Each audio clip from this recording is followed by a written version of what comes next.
Hey y'all, it's India, Miss Butterfly 112, and today y'all we just gonna get a bunch of things done. I'm gonna first take you to a previous time when I marinated an over 8-pound pork shoulder butt roast 2 different ways. Okay, I was cutting this, I don't know, it's over 8 pounds of a pork shoulder butt roast, and I thought I'm gonna save the fat to make some lard. This is probably going to be a cilantro lime pork shoulder butt roast. And this one I'm going to do maybe like a simple marinade. I don't know. But this needs to go into the freezer.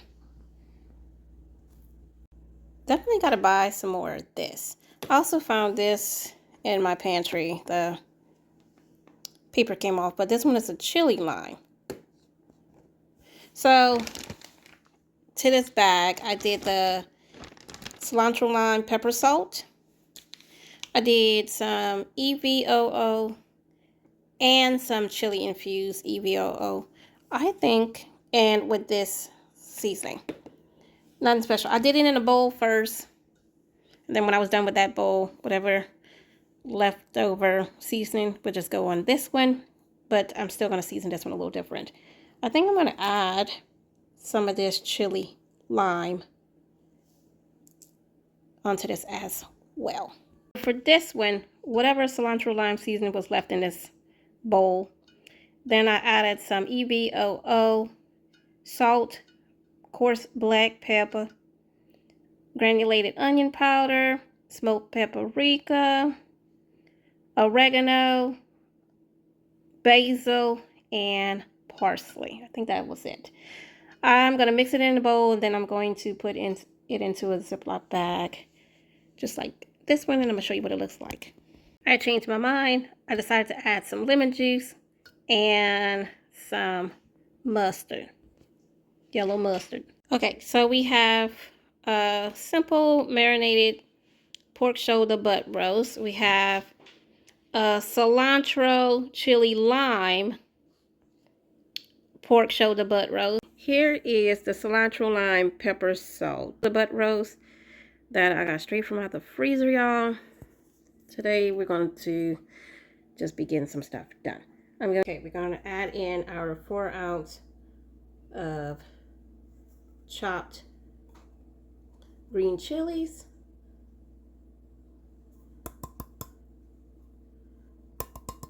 Right on top. Whatever's left in here, I'm just going to add 2 cans of water on top. This is why it's so helpful to have marinated meat in the freezer. All right, y'all, that's 1 can of water.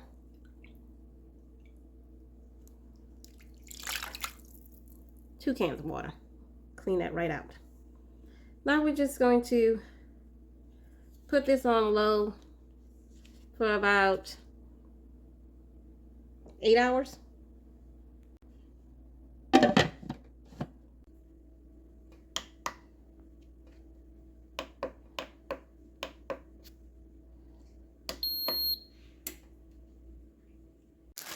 I found this little bag of onion peels in my freezer, and y'all, we're gonna make some onion powder.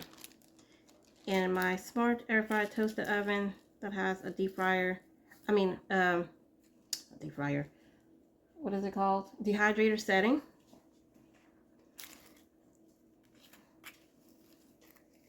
I kind of break it up into smaller pieces. I don't know if that's necessary, but I got skins and a little bit of peels, and I'm just going to try it out to see how it works. I did buy a dehydrator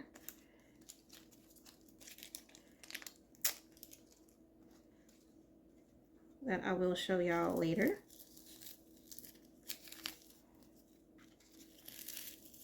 But like I said, we're getting some stuff done. I need to clean out my deep freezer, y'all. I plan on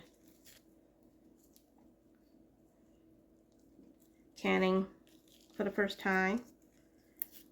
I'm going to show you the canner I have, and we're going to unbox it together. Show you the accessories that I also bought to go with my canner. And I'm going to make some broth. Now, I make broth all the time, but this will be my first time canning broth. All right, y'all. So now we're going to put this into... Now, I know this won't make much, but again, we're experimenting. I do have more onion peels and whatnot, and I'm going to be doing a variety when I just want to see how this turns out. So, all right, y'all. Let's go put this into the dehydrator. The dehydrator set at 150. You could dehydrate this into your oven at the lowest setting, but since my smart air fryer toast oven has a dehydrator setting, I'm going to use that. All right, so press start. Oh, I'm excited. So keep that in mind. My peels are frozen, and we are dehydrating for about 12 hours. That you might want a pan underneath just in case. Now on to my second cup of coffee. Yeah, I love my little Golden Girls mug. My husband got a Nickelodeon mug he's drinking out of this morning. I made a pot of coffee. I pick and choose when I decide to use my Keurig, or I also have a double coffee pot. One side you can use, you can make your own like ground coffee cups, kind of like a Keurig, and the other side you can do a pot of coffee. I got my coffee syrup that I love to make. I need to make some more. We're running low. We've also been enjoying cold coffee, iced coffee. I like to use oat milk instead of creamer.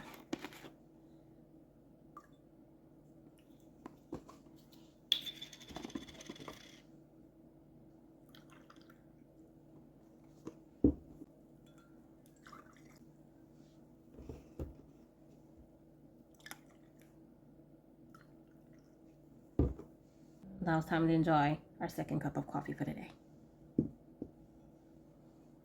Because it's been a morning, y'all. Y'all, it is almost time to make laundry, my homemade laundry detergent again. It really did last a year. Unbelievable. Okay, I'm also going to make a berry blend chia seed jam. I got some frozen berries here and a pot simmering away. Okay, I'm using these blueberries from Aldi's and the cherry berry blend that has strawberries, blueberries, sweet cherries, and sour cherries. Y'all, that needed to come out of my freezer. So that's what we're using to make today's berry blend cheesy jam. Frozen fruit to like a medium-sized pan, depending on how much fruit you have. Once it starts, you stir it every so often, let it start to thaw out.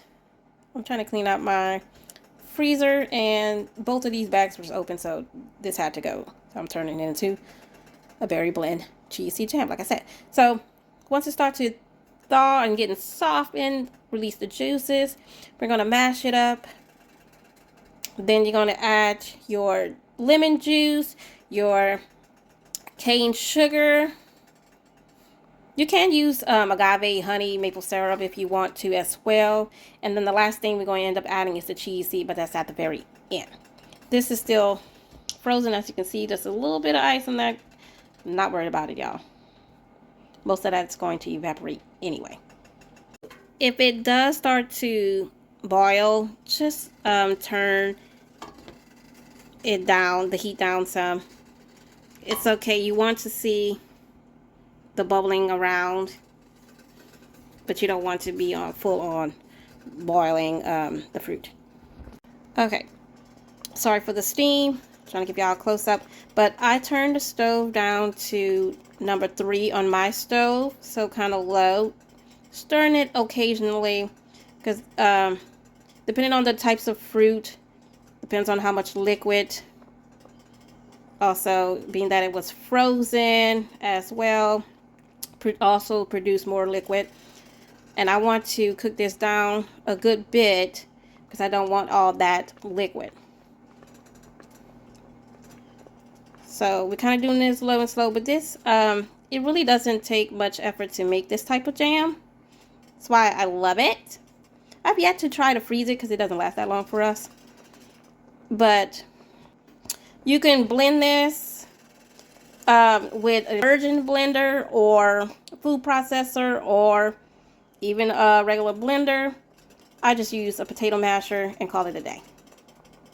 To whatever desired texture you want. But y'all, this color is just beautiful. I don't know if you'll be able to get the whole what beautiful color it is, but I am loving it. We still got 9 hours and 51 minutes. I just put it on whatever the dehydrator said and I went with that, but you know, you will know if it's ready or not because it needs to be, you need to be able to crumble it in your hand. Okay, y'all, so now I'm going to start with a 1/2 cup of some organic cane sugar. Add 2 tablespoons of lemon juice. Okay, after tasting this, I think I'm going to add another 1/4 cup of cane sugar. Okay, at this point it's thick enough. Still some juice remaining. And we taste the sweetness, me and my husband. I think it's fine. And now I'm going to add about, I cut off the heat. And I'm going to start with 3 tablespoons of chia seeds.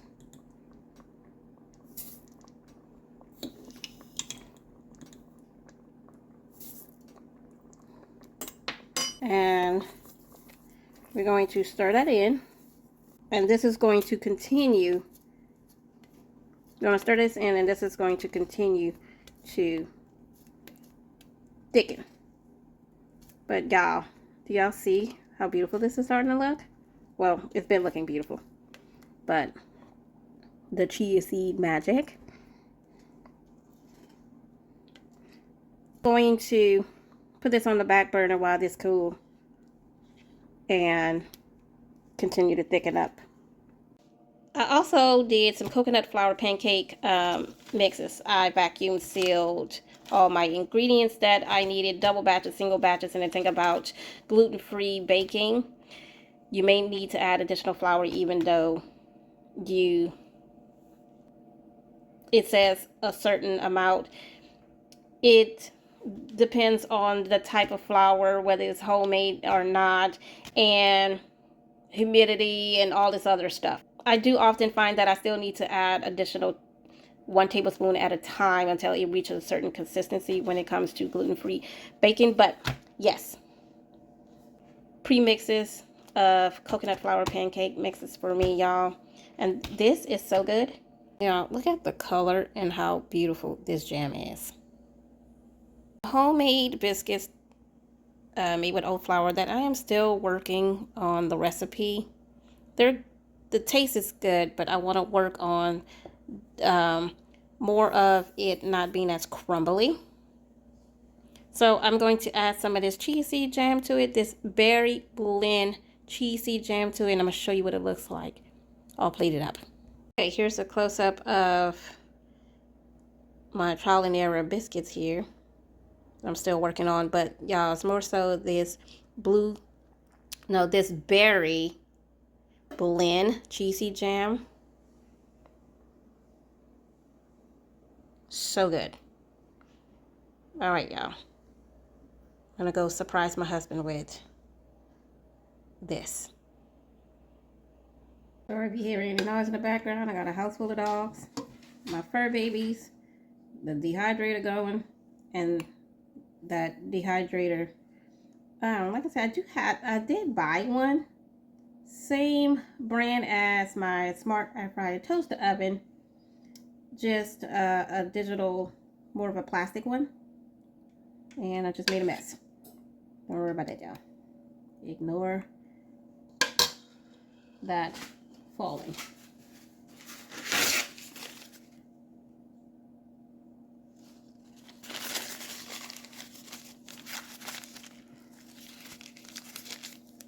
Easy peasy. Might need another jar for the rest of this. But yeah, y'all should, if you never made jam before, try chia seed jam. It's very forgiving. You don't have to add any pectin.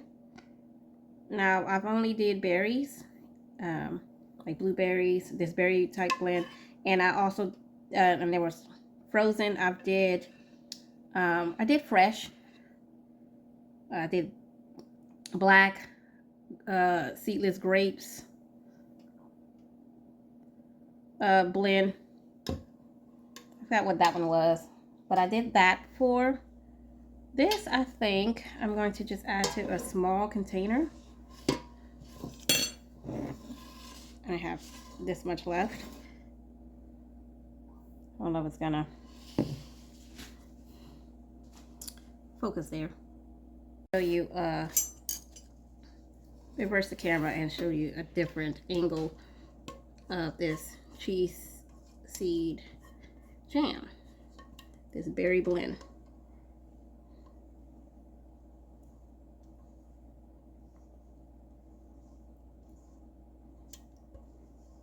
And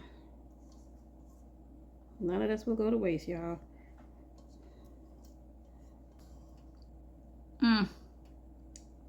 So good. Out of 16-ounce jar, and this is a cup container, and it's about 3/4 full. Y'all, look at that. Berry blend chia seed jam. So good. We still got our pork shoulder butt roast, still slow cooking. Onion powder looking real crispy over here. We got a little over 4 hours left on our cilantro, chili, lime, pork shoulder butt roast. Coffee from this morning turned into coffee cubes for iced coffee tomorrow. Okay, we went to Sam's. I left the house, went to Sam's, and came back, and the power had cut off. So I am not sure how long this actually cooked, but this is the finished product. I'm gonna eat this on top of some leftover mashed potatoes. For the onions, I did break a couple of them apart, but some of them still wasn't as, you know, like a crispy, I guess you would. So I put it back. Again, power went off. Don't know how long this was on. I'm going to continue to let it go until, again, it's easy to crunch up with my hands. All right, y'all. I think these are finally dried. See that? Now, we're going to just blend this up.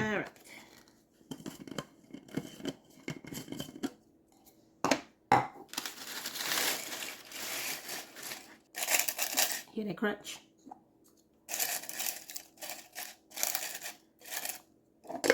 Okay. Look at that.